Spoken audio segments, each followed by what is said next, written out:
ila hadrati Sayyidina wa Maulana Muhammadin sallallahu alaihi wasallam wa ila hadrati Syekh Abi Syuja' wa Syekh Ibnul Qasim Al-Ghazi wa Syekh Ibrahim Al-Bajuri wa masyayikhina Syekh Abdul Karim Syekh Marzuki Ta'ala Syekh Murus ala Syekh Marzuki wa jami'i masyayikh Lirboya wa ila hadrati Syekh Marzuki Mahtar Mu'in Batul Ahmad Hasan Murabah Fatimi Masabar Makan Timurana Musbah Al-Fatiha Al-Fatihah. A'udzu billahi minasyaitonir rajim. Bismillahirrahmanirrahim. Alhamdulillahirabbil alamin arrahmanir rahim maliki yaumiddin. Iyyaka na'budu wa iyyaka nasta'in. Ihdinas siratal mustaqim. Siratal ladzina an'amta 'alaihim ghairil maghdubi 'alaihim waladdallin. Amin. Bismillahirrahmanirrahim. Alhamdulillahirabbil alamin. Allahumma shalli wa sallim wa barik ala sayyidina Muhammadin wa ala alihi wa sahbihi ajma'in. Jazallahu anna sayyidana Muhammadan sallallahu alaihi wasallam ma wa ahlu. Qala al-musannifu rahimahullahu ta'ala wa nafa'ana bihi wa bi ulumihi fid dharain. Amin. Wa faraiduha utawi pira-pira fardune Jumatan. Wa minhum lan iku setengah saking ulama man utawi wong abbara kang nembungake sapa man anha saking faraid nembungake bisyuruti kelawan lafat asyurut pira-pira syarat.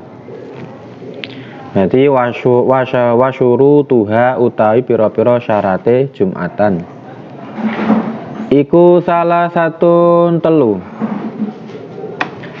Ahaduha utawi salah sijine salasa wasaniha lan kaping pindhone salasa iku khutbatani khutbah loro.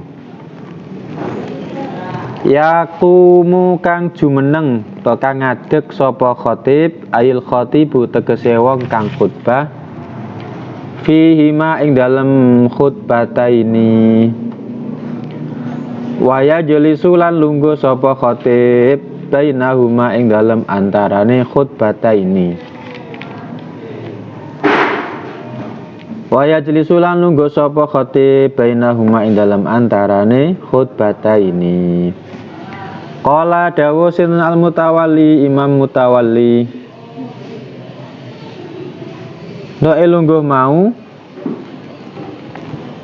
biqadri tumakninati kelawan kadare tumakninah to kelawan kira-kirane tumakninah bainas sajdataini ing dalem antarane sujud loro.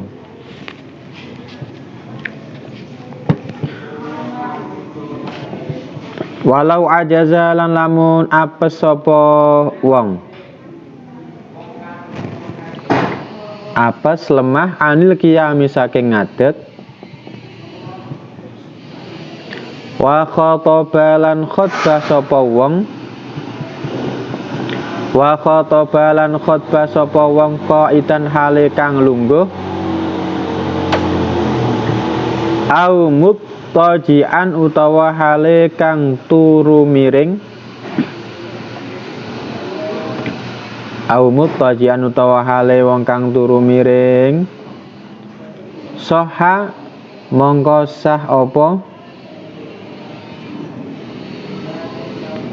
khutbah mesti khotbah wis khutbah soha mongko sah apa khutbah wajazalan wenang apa al iqtida'u manut bihi kelawan khatib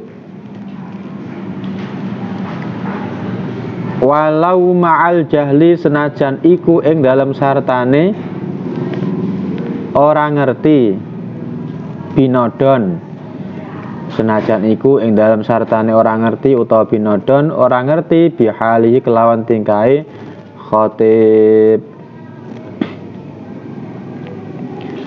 wa haitsu khatabalan ing dalam sekirane khutbah sapa wong utawa khatib wa haitsu khatabalan ing dalam sekirane khutbah sapa khatib qaitan hale kang lungguh qaitan hale lungguh fasola mongko misah sapa khatib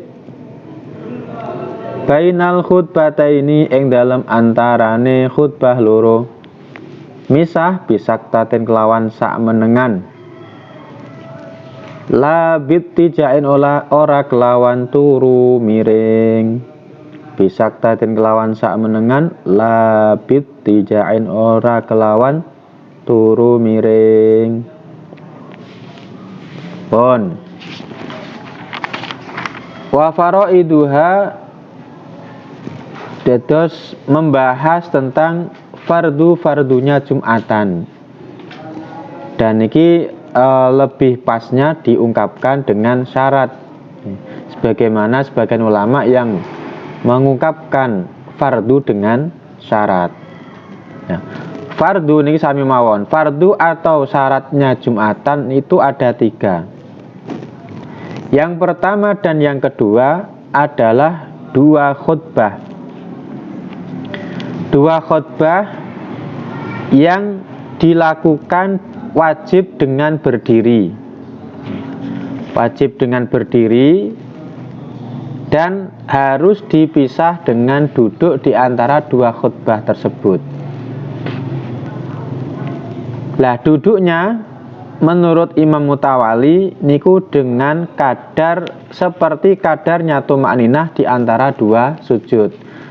Jadi minimal nih, kadar minimal duduk 2 khutbah niku sama dengan duduk di antara 2 sujud.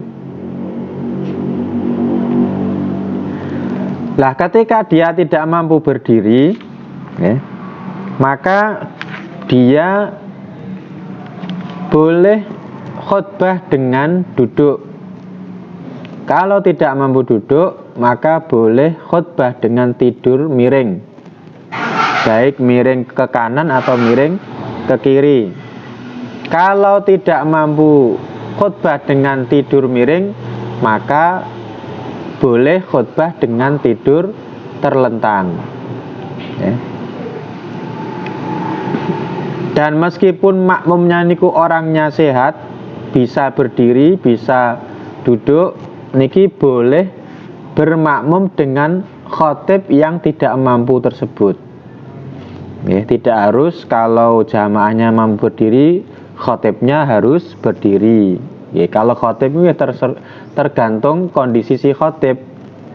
Dia mampunya bagaimana, niku yang nopo dilakukan. Cuman kalau sebaiknya kalau memang dia tidak mampu berdiri, padahal ada orang yang mampu khutbah dengan berdiri, maka sebaiknya minta ganti, minta diwakilkan. Niku sebaiknya, tapi umpama dia tetap ngotot pengen khutbah padahal dia berdiri tidak mampu, tetap sah. Meskipun si makmum tidak tahu kondisi si khotib, dia itu memang tidak mampu berdiri atau bagaimana nggak tahu, niku sah-sah saja.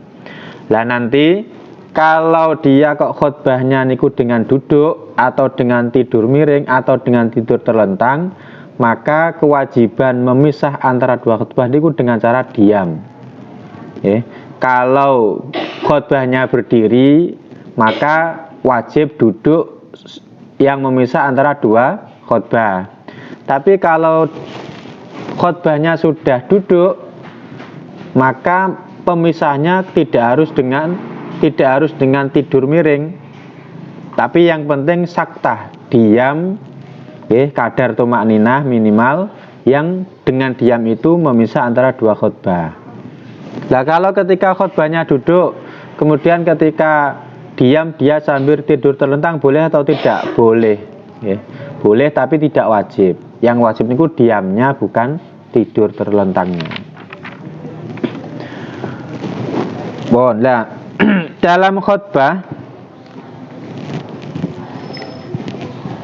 niku ada kesunahan-kesunahan diantarane ketika khutbah niku tidak sama dengan orang pidato. Jadi kalau khutbah niku sunnahnya malah yang khutbah tidak tolah-toleh. Jadi tidak menoleh ke kanan, tidak menoleh ke kiri. Dan terus sunnahnya khotib niku kepalanya fokus memandang ke depan ke jamaah khutbah sampai selesai.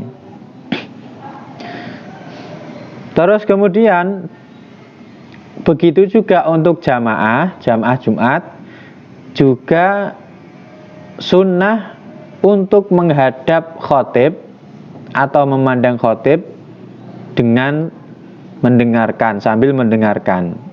Jadi sing khotbah fokus menghadap ke jamaah sampai selesai. Begitu juga jamaahnya juga sunnah memandang menghadap khotib. Yang kedua, khutbah niku sunnahnya sedang-sedang, tidak terlalu panjang akhirnya membuat jamaah bosan, juga tidak terlalu pendek. Pendek sing akhirnya bisa mengurangi rukun-rukun khutbah atau kesunahan-kesunahan khutbah. Terus yang ketiga, kesunahan selama khutbah niku meninggalkan omongan. Jadi bagi jamaah selama khotib khutbah niku jangan berbicara. Jangan berbicara niku berbicara apapun, baik niku ngobrol atau bahkan berbentuk zikir. Jadi meskipun misal sampean ku ahli zikir, tapi sebaiknya ketika imam khutbah sebaiknya diam. Jangan imam khutbah malah sholawatan, shollallahu ala Muhammad, atau malah zikir la ilaha illallah niku sunnahnya diam. Jadi sunnahnya ada tempatnya masing-masing. Nanti ada tempatnya wiridan sendiri, ada tempatnya sholawatan sendiri. Lah tempat saat imam khutbah niku nggih sunnah mendengarkan. Niku kalau menurut mazhab Syafi'i,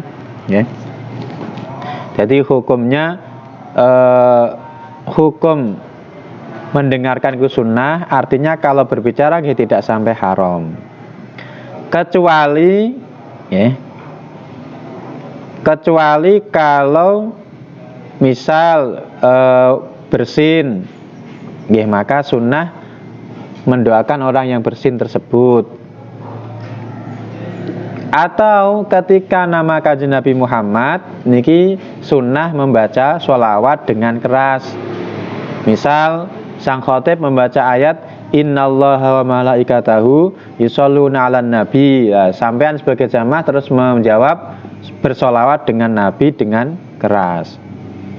Atau tidak harus ayat itu, pokoknya ketika di tengah-tengah khutbah kok mendengar nama Nabi Muhammad disebut, maka sunnah membaca sholawat dengan keras meskipun imam masih khutbah. Niku untuk jamaah yang mendengarkan khutbahnya imam. Lah kalau jamaahnya tidak mendengarkan khutbahnya imam, mungkin karena dia tuli atau karena tempatnya jauh, maka dia disunnahkan untuk menyibukkan diri dengan membaca Al-Quran atau dengan zikir. Lebih-lebih karena itu hari Jumat, memperbanyak membaca sholawat. Terus kesunahan untuk sang imam ketika khutbah niku tangan kiri memegang, kalau dulu memegang semacam tombak, kalau sekarang berarti memegang tongkat. Jadi tangan kirinya memegang tongkat, tangan kanannya memegang mimbar. Niki sunnah. Cuman repotnya kalau khutbah pakai membawa buku.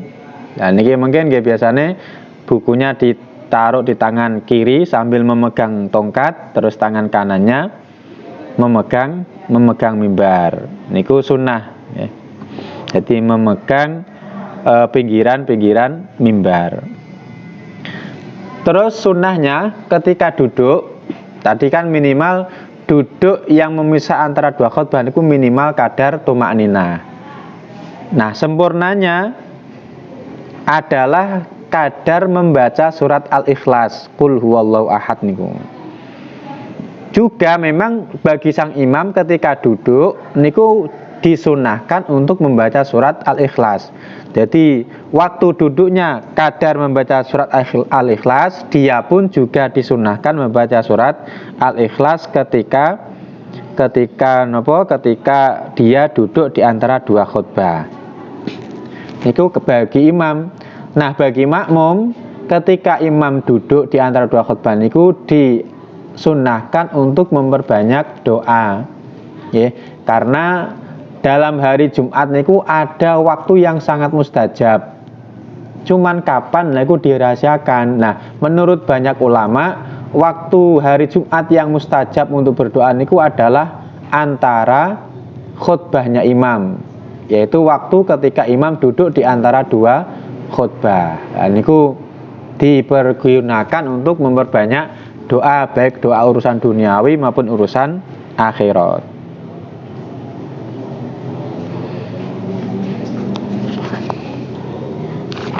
Oh, niku berkaitan dengan kesunahan-kesunahan khutbah.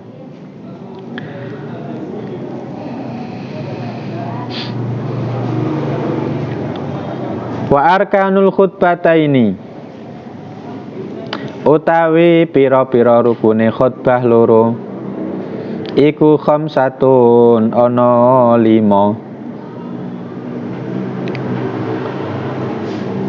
Hamdulillahi, rupane muji ing Allah Ta'ala maha luhur sinten Allah. Summa sholatu, nuli maca sholawat ala Rasulillahi sallallahu alaihi wasallam. Wa lafdhuhuma, utawi lafate hamdulan sholawat iku muta'ayyinun kang tertentu. Summal wasiyatu, nuli wasiat niku pesen. Wasiat bitaqwa, kelawan takwa. Wala yata'ayyanu, lan ora dadi tertentu apa lafdhuhuma, lafate wasiat ala sahihi ing atase wajah sahih. Wa qiraatu ayatin, lan maca ayat fi ihdahuma ing dalem salah sijine khutbah loro. Fi ihdahuma ing dalem salah sijine khutbah loro. Wa du'a'u, lan ndongaake lil mukminina maring pira-pira wong mukmin. Wal mukminati, lan pira mukmin maulil mukminin maring pira-pira mukmin lanang. Wal mukminati, lan pira-pira wong mukmin wadon. Oleh ndongake fil khutbati ing dalam khutbah asaniyati kang kaping pindho.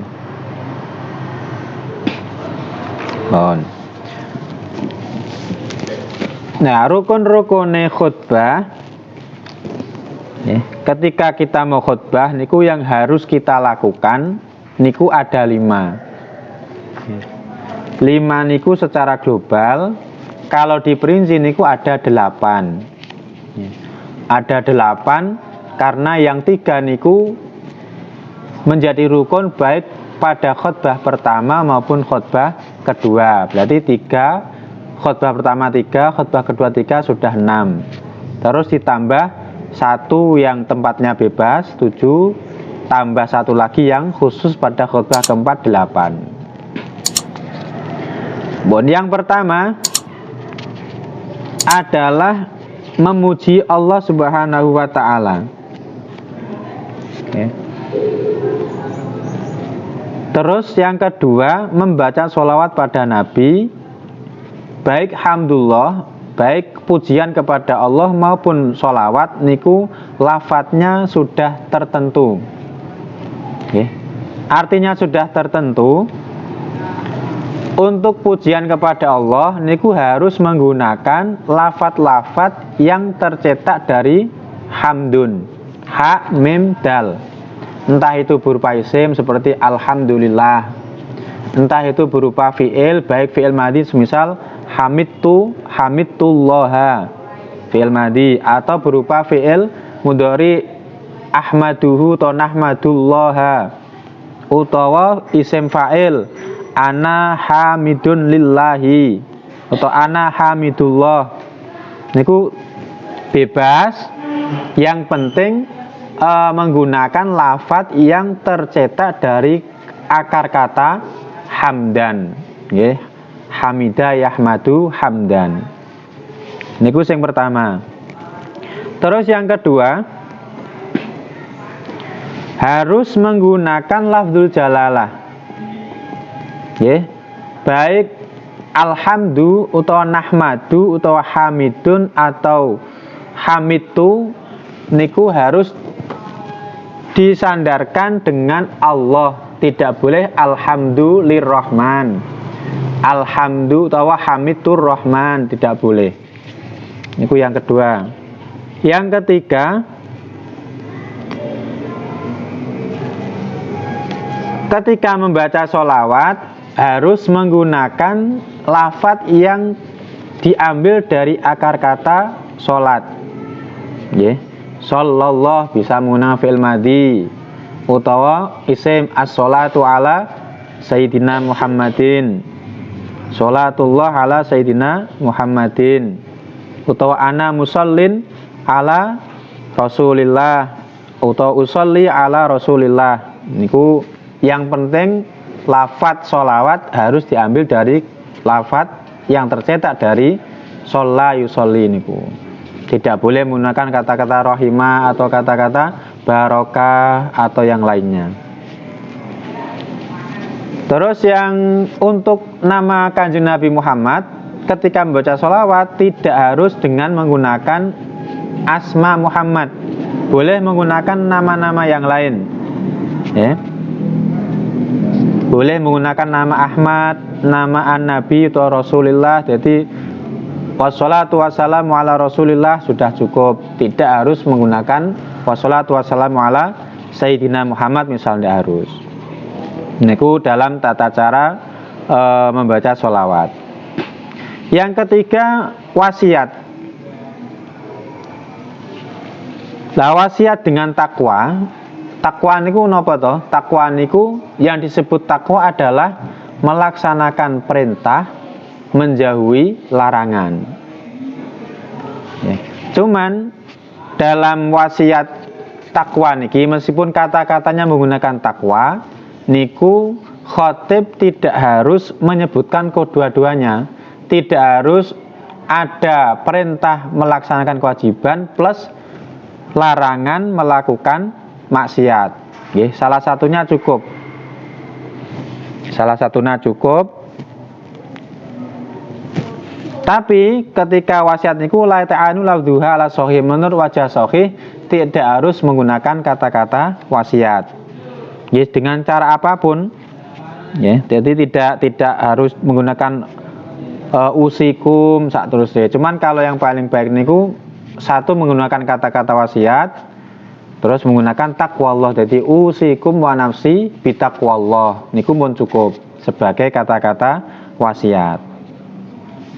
Terus yang harus kita pahami bahwa rukun-rukun khutbah niku tidak harus urut. Ya.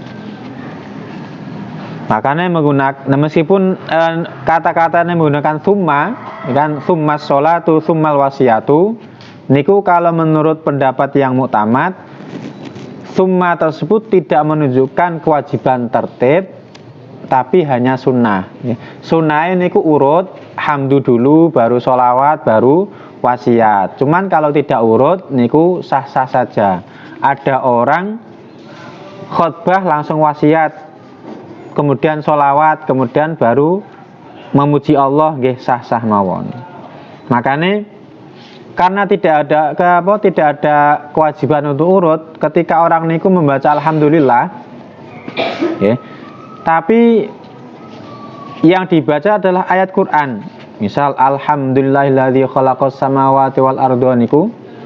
Kalau dia tujuannya untuk memuji Allah sebagai rukun, maka niku cukup untuk menjadi rukun hamdulillah tadi. Tapi kalau dia tujuannya kok hanya membaca ayat Quran atau dia tidak punya tujuan apapun, maka ucapan tersebut menjadi rukun khutbah yang berupa membaca ayat Quran. Gini kau sarang-sarang Bapak. Jadi mungkin. Jadi ketika memulai khutbah kok menggunakan ayat suci Al-Quran, kalau dia tidak niat membaca hamdulillah, tidak niat memuji Allah, maka itu menjadi rukun yang berupa membaca ayat Al-Quran. Berarti nanti dia harus memuji Allah. Karena tadi tidak disyaratkan harus urut.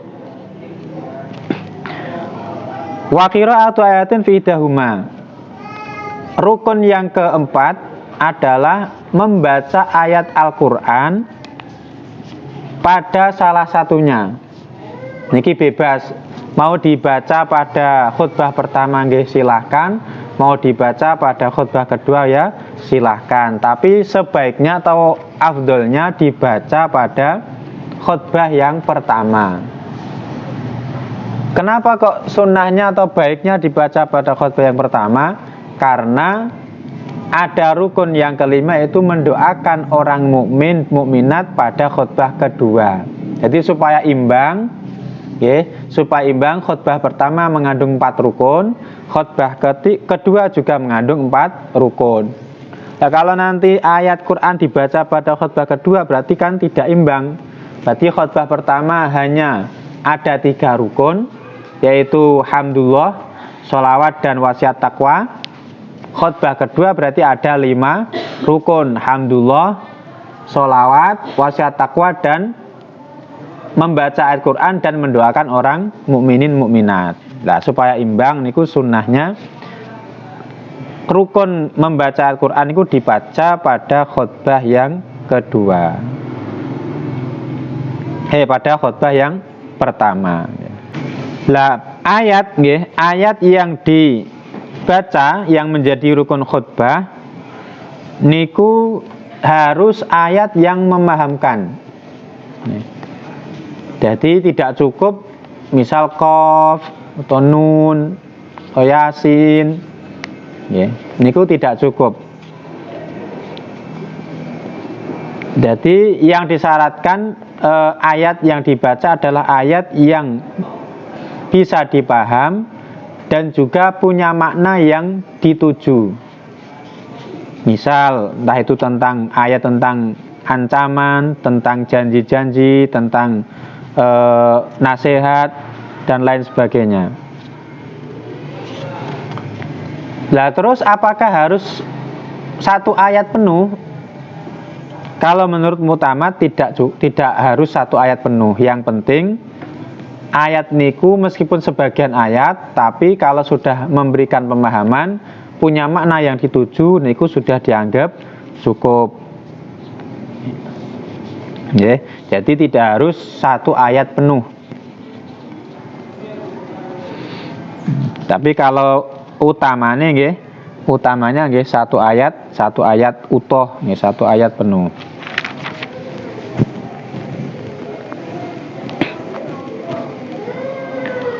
Wa yustaratu lan den syaratake apa ayusmi ayen to aweh rungu. Apa ayusmi ayen to aweh rungu sapa al khatibu, wong kang khutbah,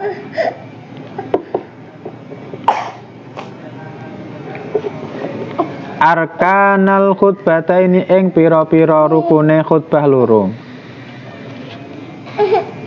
Li arba'ina maring wong 40. Li arba'ina maring wong 40 tan akidu kang dadi sah. Tan akidu kang dadi sah.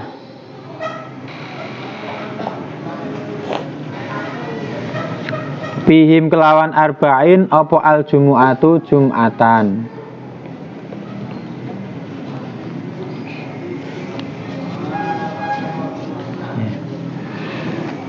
Wa yustaratu lan den syaratake apa al muwalatu nuli-nuli baina kalimatil khutbati ing dalem antarane pira-pira kalimate khutbah,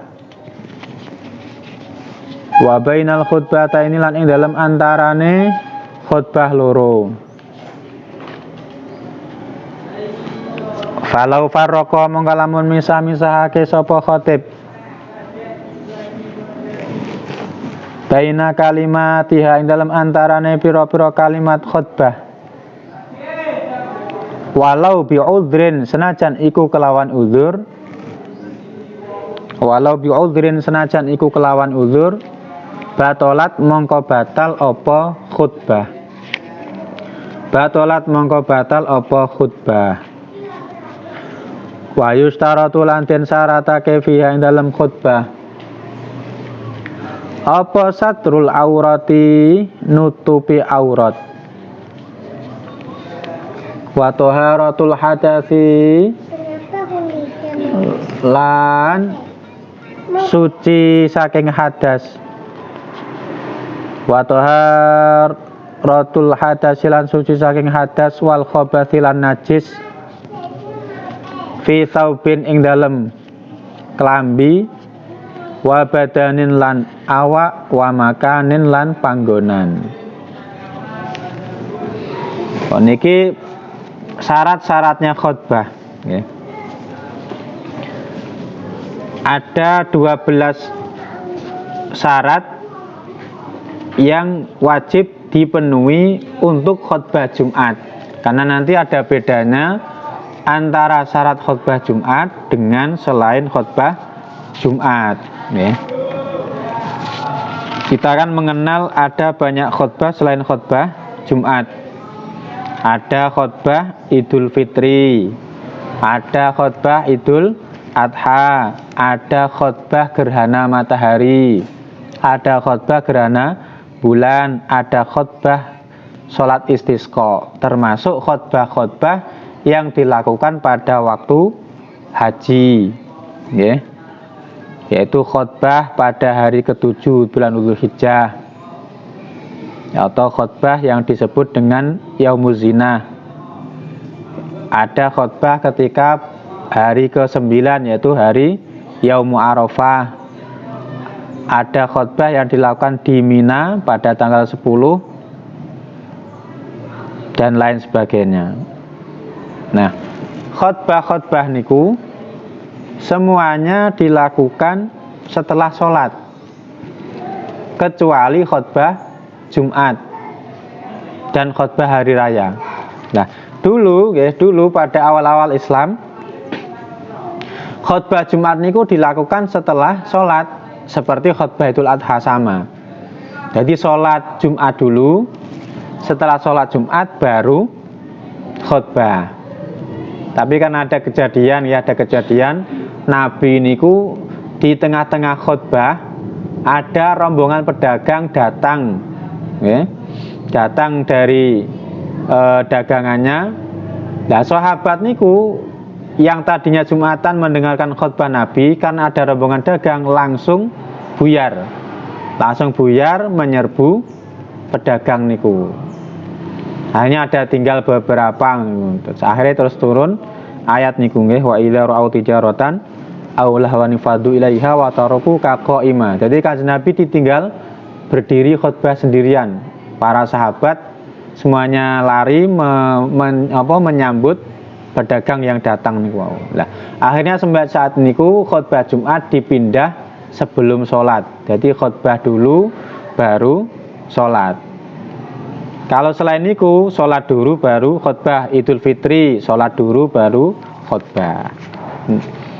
Nah, di antara perbedaan malih antara khutbah Jumat dengan selain Jumat adalah di syarat-syaratnya.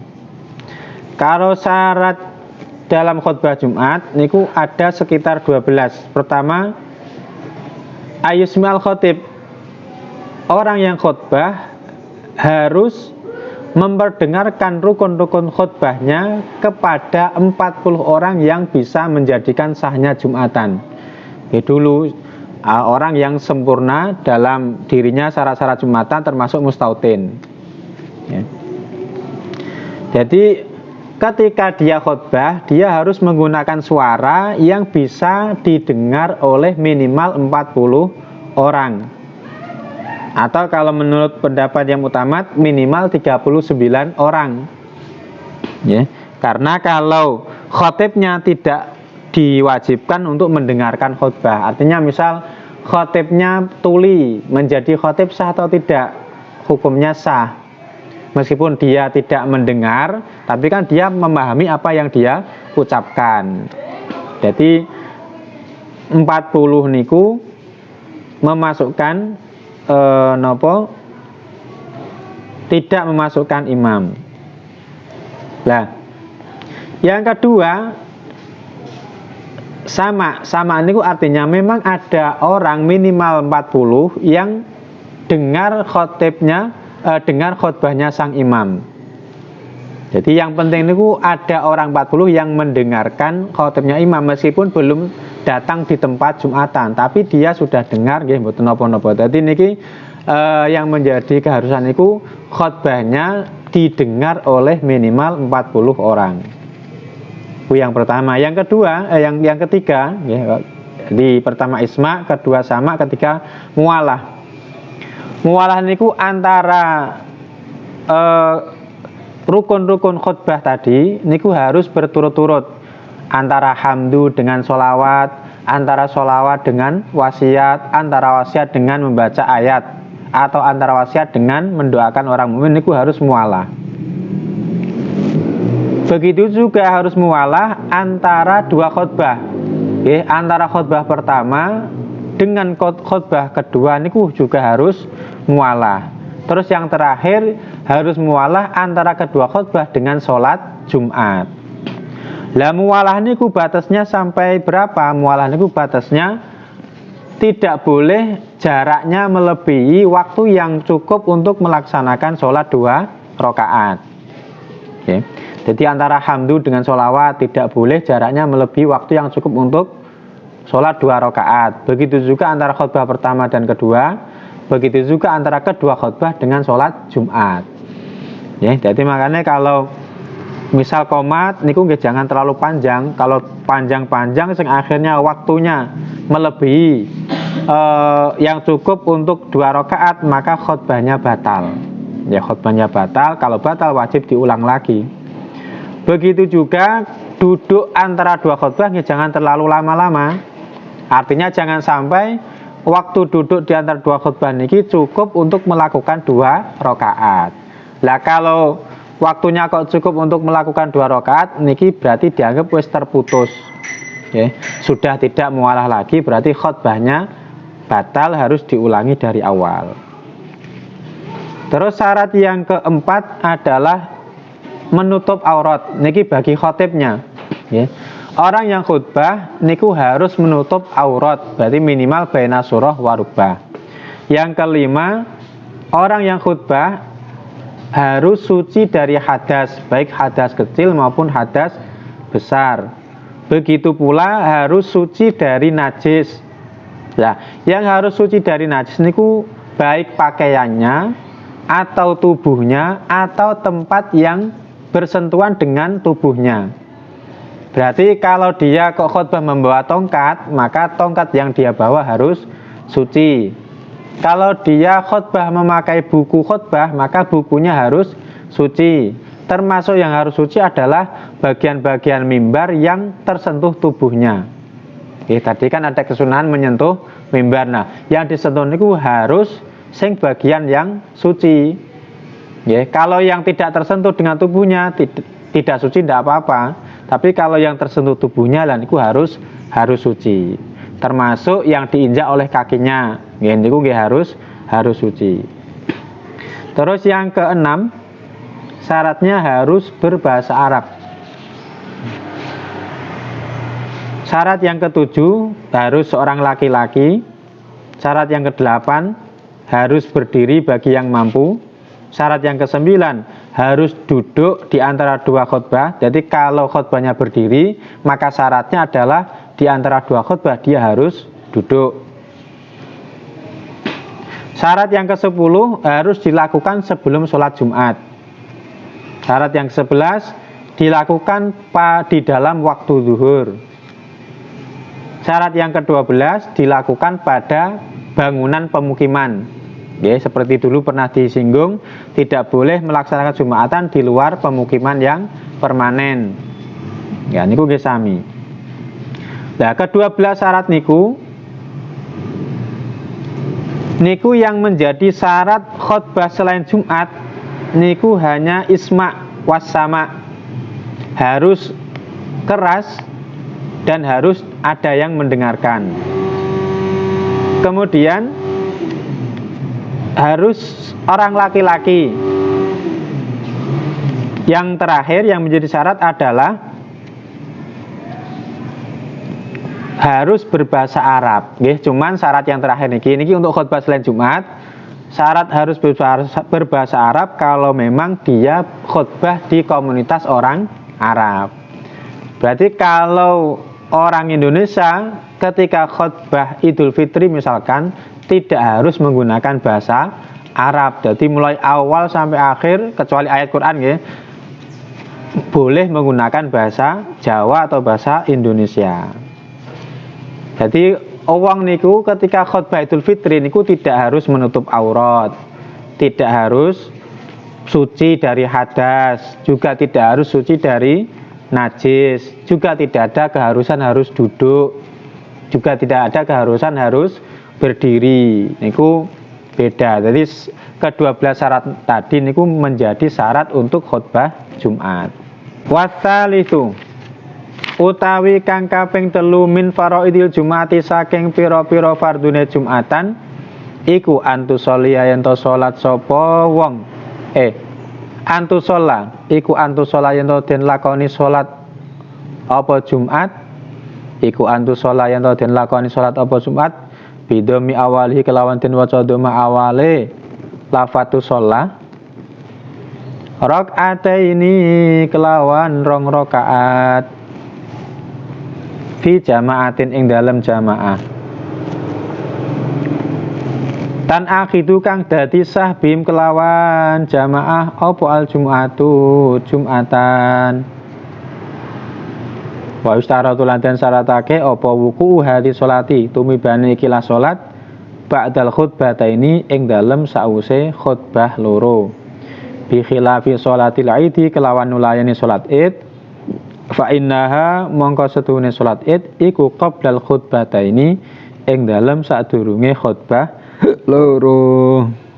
Yang ketiga, fardu Jumatan yang ketiga adalah salat 2 rakaat dilakukan dengan jamaah dengan orang-orang yang bisa mengesahkan Jumatan, yaitu orang-orang yang dalam dirinya terkumpul syarat-syarat Jumatan. Dan sholat ini harus dilakukan setelah khutbah. Oke, berbeda dengan sholat id yang dilakukan sebelum khutbah. Nah, sholat Jumat yang wajib berjamaah niku hanya rakaat yang pertama saja. Oke.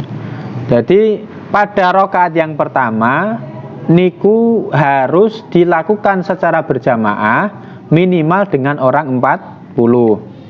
Artinya setelah rakaat pertama, misal berdiri untuk rakaat kedua, semuanya niat mufarokoh, niku ndak apa-apa, tetap sah. Karena apa? Karena yang wajib berjamaah niku hanya pada rakaat pertama.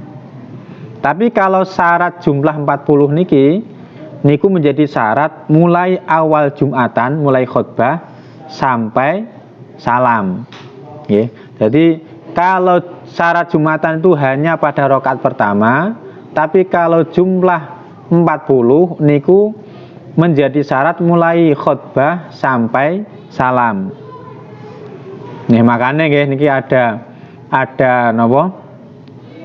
Guyonan, ada orang yang sholat Jumat sudah pulang di rumah, niku sholatnya batal gara-gara ada 1 orang yang batal. Di situ niku disebutkan, misal kayak ada orang Jumatan pas orang 40 dengan imamnya, pas orang 40, kemudian yang 39 atau yang 39, misal saimame 39, niku sekali salam langsung pulang ke rumah masing-masing. Ada 1 orang yang belum salam, kemudian kentut, niki semuanya yang sudah pulang di rumah sholatnya ikut batal. Karena karena apa? Karena syarat 40 niku harus terpenuhi sampai semua orang 40 niki salam. Jadi kalau ada 1 yang sebelum salam kok batal sholatnya, maka semuanya ikut batal. Berbeda kalau yang Jumatan itu lebih dari 40, nah ini tidak masalah. Niku bedane syaratnya jamaah Jumatan yang hanya pada rakaat pertama dengan syarat 40 orang yang harus harus terpenuhi mulai awal khutbah sampai salam dari sholat Jumat. Wahai atuha wallahu alam. Al-Fatihah.